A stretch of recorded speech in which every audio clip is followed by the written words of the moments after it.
Hey everyone, welcome back to Corporate Decoder, the place where we decode what companies are really saying in their official reports.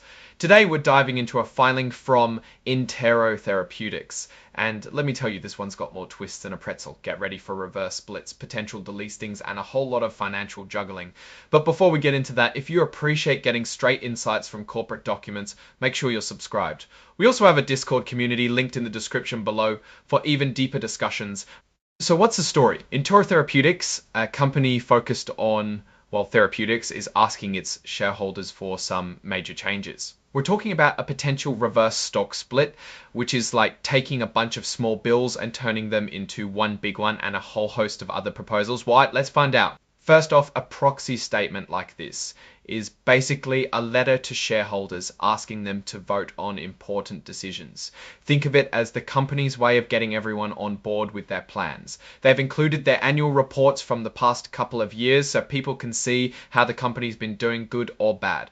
One of the things up for vote is electing the board of directors, the people in charge of making big decisions for the company. They want stockholders to choose who will be on the board for the next year. The nominees are Edward Borkowski, Richard Paolone, Eric Corbett, Manpreet Uppal, and Jack Sage, each for a one-year term. Now, here's where things get interesting. They're also asking for approval to do a reverse stock split. This is where the company combines a number of existing shares into one new share. It decreases the number of outstanding shares and, in theory, increases the price of each share. It's like shrinking a pizza, so each slice appears bigger even though the pizza is smaller overall. They want the flexibility to do this at a ratio between 4 to how to read an annual report. It's called for US businesses. So now here's where report is big. Do this at a ratio between 2 to this, at a ratio between to. Stockholders also get to give a non-binding opinion on how the company's top executives are paid. This is called a say-on-pay vote.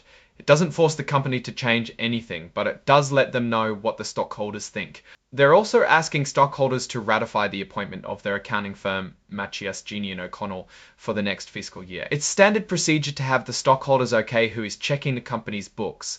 Finally, they want the option to postpone the meeting if they don't have enough votes to approve the other proposals. Basically, they want to keep the meeting open until they get the answers they need. Unsurprisingly, the company's board of directors is urging stockholders to vote all of these proposals. They believe it's all in the best interests of the company. Before any of this can happen, they need a quorum, which is the minimum number of shares that must be represented at the meeting to make it valid. It's like needing a certain number of people to show up for a vote to count. Stockholders can vote online, by phone, or by mail, even if they plan to attend the virtual meeting. The company is really pushing people to vote regardless of whether they can make it to the meeting or not, because they need to make quorum. Each proposal has different requirements to pass. Electing the directors needs a plurality, which means that each of the nominees just needs more votes than the others. For everything else, they need a majority. Let's meet the nominees for the board. We have Edward Borkowski, who's the lead independent director. He's a healthcare executive with a lot of experience. Next is Richard Paolone, who was appointed to the board in February. He's currently the interim chief executive officer. Mr. Paolone is a securities lawyer with lots of experience in corporate finance. Then there's Eric Corbett, also appointed in February. Mr. Corbett is the managing director of Oakbridge Securities, Inc., a capital markets and corporate finance advisory business. Manpreet Uppal was also appointed in February. Mr. Uppal is a realtor with experience in capital markets. The non-executive directors get paid for their service on the board. They get an annual retainer and extra pay for being on committees or leading them. They also get stock options, which gives them a stake in the company. Here is a breakdown of what the directors got paid in 2024. Edward Borkowski, for example, made almost $100,000 in cash plus stock awards. That amounted to roughly $75,000. The company has an insider trading policy to help prevent things like employers using secret information to trade stocks. People who work at Entero can't buy or sell shares if they know something the public doesn't. These are the top managers running the company day to day. Richard Paolone is the interim CEO and Anas Gowron is the interim chief financial officer. Here's the important part. What were the CEO and CFO making? Given in 2024, the former CEO, James Sapier-Steen, made just over $400,000 in salary. Sarah Romano, the CFO, made a similar amount. This does not include stock awards, but let's peek at the previous year for a point of comparison. And the previous CEO in 2023 made over $500,000 in salary. The filing goes into detail around employment agreements with the top people and what happens if they get terminated or if there is a change of control. This table shows options and stocks that haven't yet vested for each of the executives. They don't have full access to it yet. This shows how many shares are still available to issue under the company's equity compensation plans. The number of shares is limited, and the weighted average price of the outstanding options.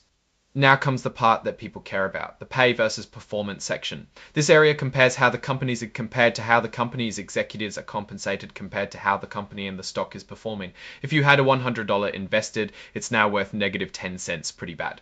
This shows how the payments were structured year over year kept in 2022. The company lost approximately $14 million ACWI in 2023. It lost almost $16 million TVN in 2024, roughly $18 million. 2024, roughly 18 million, 2024, roughly 18 million, 2024, roughly 18 million TVR, exactly the best financial performance. This should be kept in mind before making any financial decision on the company. They have been working to close a March 2024 merger with Immunogen X, a company working on celiac disease treatments. It includes all sorts of considerations that would take another entire video to discuss. Here's a disclosure around policies and practices related to the grant of certain equity awards close in time to the release of material non-public information. There was an event that the company disagreed with regarding its processes and accounting. It did not affect the actual numbers, but it's a key disclosure if you plan to invest. Annex A contains what would be in an amendment to the Certificate of Incorporation if the stockholders vote to enact it. So what's our take on Entero Therapeutics? It's a company facing some serious challenges. The reverse stock split is a tool they're hoping to use to stay listed on NASDAQ, but it's not a guaranteed fix and could even backfire. Their financial performance isn't exactly stellar. Huge losses every year aren't a good sign. Whether the merger can turn things around is the million-dollar question. All in all, there are definitely a lot of risks here, but also some potential opportunities if they can actually deliver on their promises. Alright, that's our breakdown of Entero Therapeutics' latest filing. What's your take on these numbers and what they signal for the company's future? Drop your thoughts in the comments. If this analysis was valuable, hitting that like button really helps, and subscribe for more deep dives. And don't forget to check out the Discord in the description. Thanks for watching, see you next time.